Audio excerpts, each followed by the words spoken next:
This is English மொழி and நான் உங்கள் தமிழ். ஹலோ அண்ட் வணக்கம்.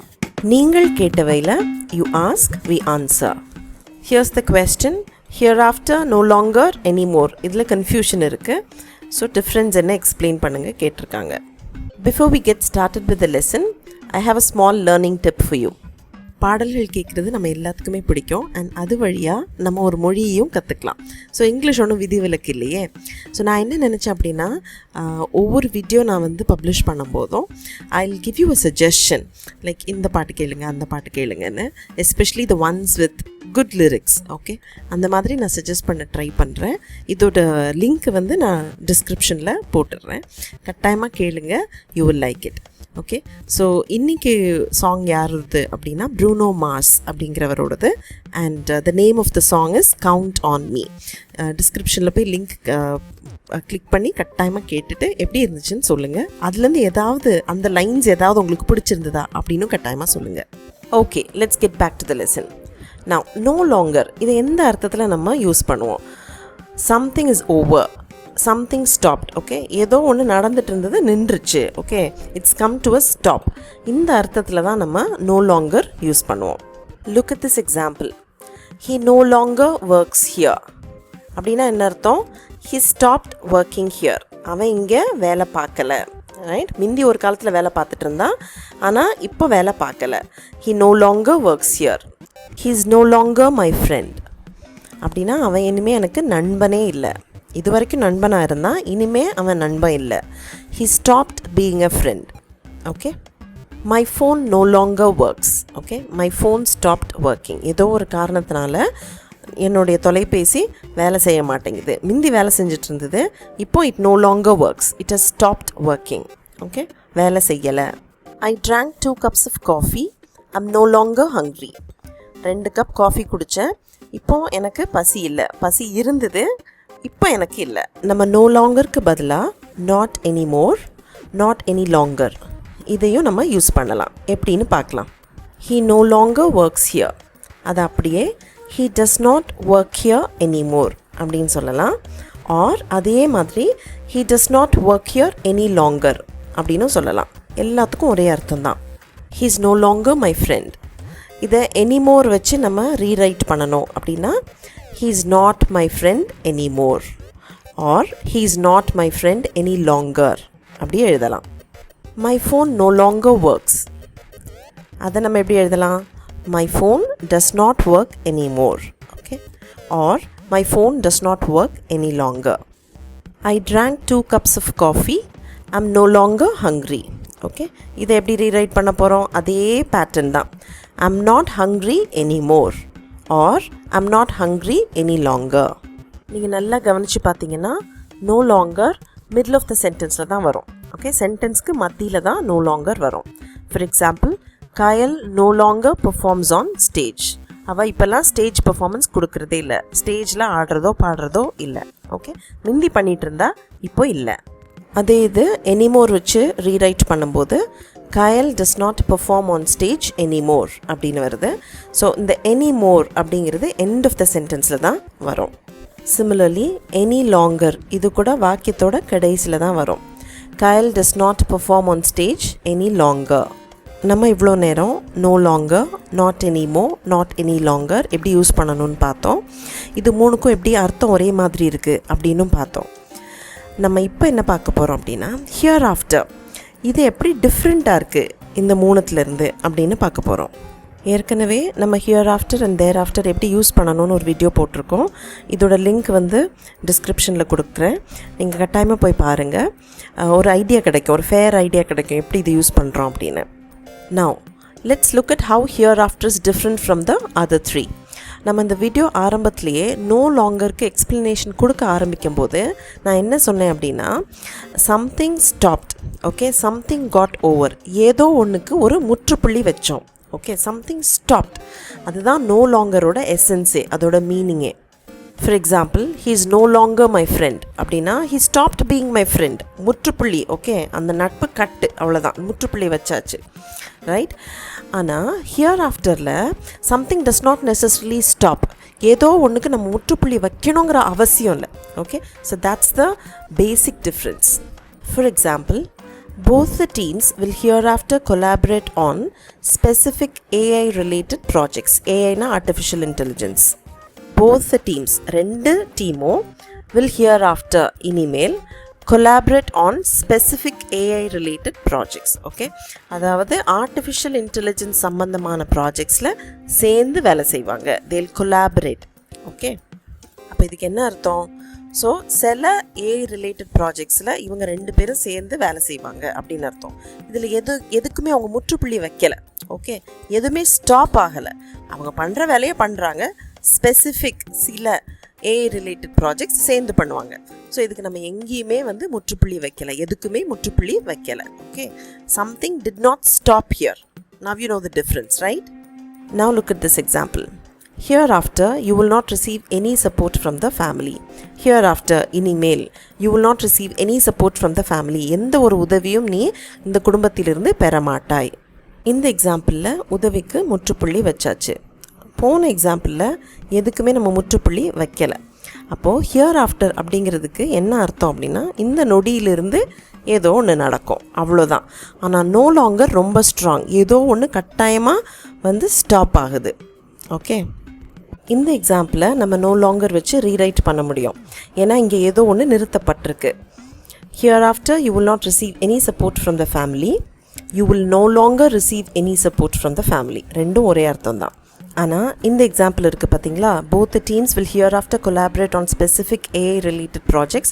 இதில் எதுவுமே முற்றுப்புள்ளி வைக்கலை, புதுசாக ஏதோ ஒன்று தொடங்குகிறோம், பழசை எதுவுமே நம்ம கைவிடலை. அப்போது இதை வந்து நம்ம நோ லாங்கர் வச்சு எழுத முடியாது. அந்த ஹியர்ஆஃப்டர் தேர்ஆஃப்டர் வீடியோவில் இந்த ஒரு எக்ஸாம்பிளும் கொடுத்துருந்தோம்.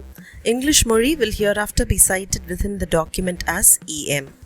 இதை வந்து பொதுவாக நம்ம லீகல் டாக்குமெண்ட்ஸில் ஆவணப்பத்திரங்களில் பார்க்கலாம். அதாவது இந்த பெயருடையவர் இனிமேல் இந்த இனிஷியலை வச்சு அழைக்கப்படுவார் அப்படின்னு. ஏன்னா பெருசாக நேம் எழுத முடியாது அப்படிங்கிறதுனால. ஓகே, ஒரு கன்வீனியன்ஸ்க்காக அந்த மாதிரி ஃபர்ஸ்டே சொல்லுவாங்க. இப்போ இங்கிலீஷ் மொழின்னு நம்ம எழுத மாட்டோம் அந்த டாக்குமெண்ட்டில், அந்த பத்திரத்தில் EM அப்படின்னு தான் எழுதுவோம்.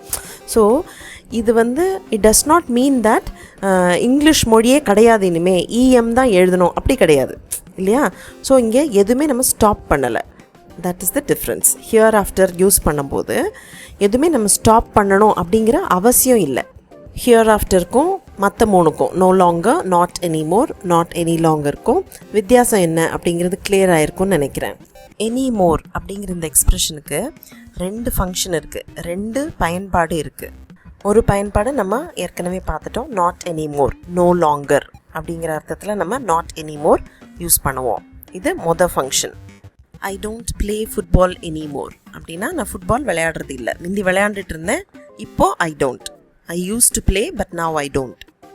She is tired, she will not write anymore. ரொம்ப டயர்டாக இருக்கா, இனிமேல் எழுத மாட்டா.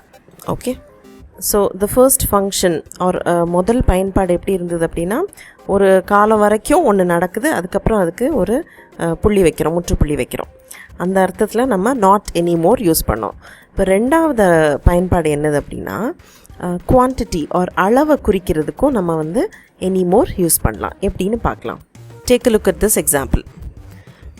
Do you have any more chapatis? உங்ககிட்ட இன்னும் கொஞ்சம் சப்பாத்தி இருக்கா? I don't have any more chapatis. என்கிட்ட சப்பாத்தி இல்லை.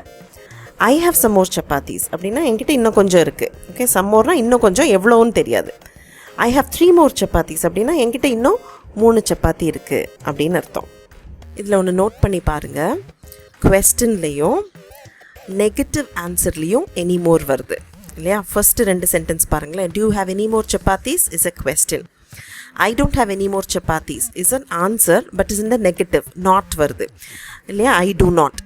ஸோ இது ரெண்டுலேயும் எனி மோர் யூஸ் பண்ணுவோம். ஆனால் பாசிட்டிவ் சென்டென்ஸில் பாருங்கள், ஐ ஹவ் சம் மோர் சப்பாத்தீஸ்லேயும் ஐ ஹவ் 3 more சப்பாத்தீஸ்லேயும் எனி மோர் நம்ம யூஸ் பண்ண மாட்டோம். ஸோ குவெஸ்டன்லேயும் நெகட்டிவ் ஆன்சர்ஸ்லேயும் நம்ம எனி மோர் யூஸ் பண்ணுவோம். Now look at this example. Do you have any more biryani? இன்னும் கொஞ்சம் பிரியாணி இருக்கா? I don't have any more biryani. Biryani இல்லை. I have some more biryani. என்கிட்ட இன்னும் கொஞ்சம் பிரியாணி இருக்குது. இதுலேயும் பாருங்கள், குவெஸ்டனில் எனி மோர் வந்திருக்கு, நெகட்டிவ் ஆன்சரில் சென்டென்ஸில் எனி மோர் வந்திருக்கு, பாசிட்டிவ் சென்டென்ஸில் சம் மோர் தான் வந்திருக்கு. சப்பாத்திஸ் கவுண்டபிள் நவுன், நம்ம எண்ணலாம், ஒரு சப்பாத்தி, 2 சப்பாத்தி, இட்லி, தோசை, இதெல்லாம் வந்து கவுண்டபிள். பிரியாணி வந்து uncountable noun. Biryani, milk, okay, sugar, இது நம்ம வந்து ஒரு பிரியாணி, ஒரு மில்க்கு, ஒரு சுகர் அப்படின்னு நம்ம சொல்ல முடியாது. ஒரு பிளேட் பிரியாணின்னு வேணால் சொல்லலாம், பட் ஒரு பிரியாணி சொல்ல முடியாது. So it is uncountable. Any more இந்த மாதிரி ரெண்டு கூடயும் நம்ம யூஸ் பண்ணலாம். Like do you have any more chapatis? That is also right. Do you have any more biryani? அதுவும் ரைட் தான். Okay, so it can be used with both countable and uncountable nouns. Some more examples. Does the hospital have any more oxygen cylinders? இந்த ஹாஸ்பிட்டலில் இன்னும் oxygen cylinders இருக்கா? Do you want any more help? உனக்கு இன்னும் கொஞ்சம் உதவி வேணுமா? Does he have any more exams? இவனுக்கு வேறு பரீட்சை இருக்கா, மேலும் பரீட்சை இருக்கா? இதில் oxygen cylinders countable noun, help uncountable noun, உதவி எண்ண முடியாது, ஒரு உதவி ரெண்டு உதவி அப்படின்னு. Exams again countable noun. So any more பார்த்தீங்கன்னா ரெண்டு கூடயும் நம்ம யூஸ் பண்ணலாம். அண்ட் இது எல்லாமே கொஸ்டின் ஃபார்மேட்டில் இருக்குது, அதனால் எனி மோர் வந்திருக்கு. Now all these sentences are negative sentences, அதனால் any more வந்திருக்கு. Look at this.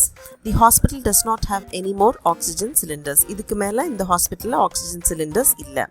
I don't want any more help. எனக்கு இன்னும் உதவி தேவை இல்லை. He does not have any more exams. இவனுக்கு இதுக்கு மேலே எக்ஸாம்ஸ் இல்லை. Now these are positive sentences and இங்கே any more நம்ம யூஸ் பண்ண முடியாது. The hospital has some more oxygen cylinders. இன்னும் கொஞ்சம் ஆக்சிஜன் சிலிண்டர்ஸ் இருக்குது. I want some more help. எனக்கு இன்னும் கொஞ்சம் உதவி தேவை. I have some more exams. எனக்கு இன்னும் கொஞ்சம் பரீட்சை இருக்குது, 2-3 பரீட்சை இன்னும் பாக்கி இருக்குது. நம்ம இவ்வளோ நேரம் பார்த்த எக்ஸாம்பிள்ஸில் நீங்கள் மறுபடியும் வீடியோ போய் பார்த்தீங்கன்னா நல்லா நோட்டீஸ் பண்ணுவீங்க, எனிக்கும் மோர்க்கும் நடுவில் கட்டாயமாக ஒரு ஸ்பேஸ் விட்டுருப்போம். ஓகே, அது பிரிட்டிஷ் இங்கிலீஷ். யூஎஸ் இங்கிலீஷில் எனிக்கும் மோர்க்கும் நடுவில் ஸ்பேஸ் வராது. இதில் இன்னொரு சின்ன உள்குத்து இருக்குது. அதாவது யூஎஸ் இங்கிலீஷில் கூட நம்மளோட ஃபங்க்ஷன் இருக்குது பார்த்தீங்களா, அதாவது நோ லாங்கர் அப்படிங்கிற மீனிங்கில் நம்ம நாட் எனி மோர் யூஸ் பண்ணுறோம்ல, அந்த மாதிரி நேரத்தில் மாத்திரம்தான் எனிக்கும் மோர்க்கும் நடுவில் ஸ்பேஸ் கிடையாது. நம்ம ரெண்டாவது சினாரியோ பார்த்தோம்ல, அதில் வந்து கட்டாயம் ஸ்பேஸ் உண்டு. அளவு அப்படிங்கிற வரும்போது யூஎஸ் இங்கிலீஷ்லேயும் வந்து ஸ்பேஸ் வச்சு தான் நம்ம எழுதணும். கொஞ்சம் எக்ஸாம்பிள்ஸ் பார்த்தோன்னா நமக்கு கிளியராக புரிஞ்சிடும். Look at this example. I don't play football anymore. No space, American. I don't play football anymore. With space, British. She's tired, she'll not write anymore. No space between any and more, American. She's tired, she'll not write anymore. With space, British.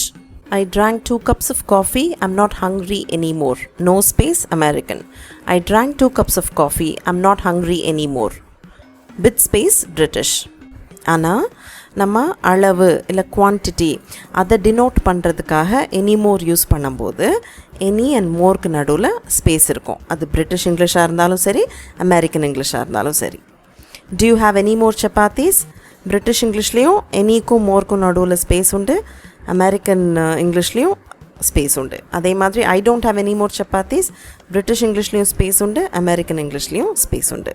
Okay, hope it's clear. Quiz இல்லாமல் video wind up பண்ண முடியாதுல்ல. So here's the question. She no longer lives in Salem. சரியா? இதை not any மோர் வச்சு எப்படி எழுதணும்? Okay, answer நீங்கள் காமெண்ட்ஸில் எழுதுங்க. another question. Do you have any more water? இதுக்கு நீங்கள் பதில் கொடுக்கணும், 2 பதிலும் கொடுக்கணும். ஆமாம், என்கிட்ட இன்னும் கொஞ்சம் தண்ணி இருக்குது, இல்லை என்கிட்ட தண்ணி இல்லவே இல்லை. ஆல்ரைட், ஸோ இந்த 2 ஆன்சர்ஸையும் நீங்கள் காமெண்ட்ஸில் எழுதுங்க. Alrighty then, that's about it for now. Have a great weekend. நல்லா என்ஜாய் பண்ணுங்கள். Be safe, take care and bye-bye.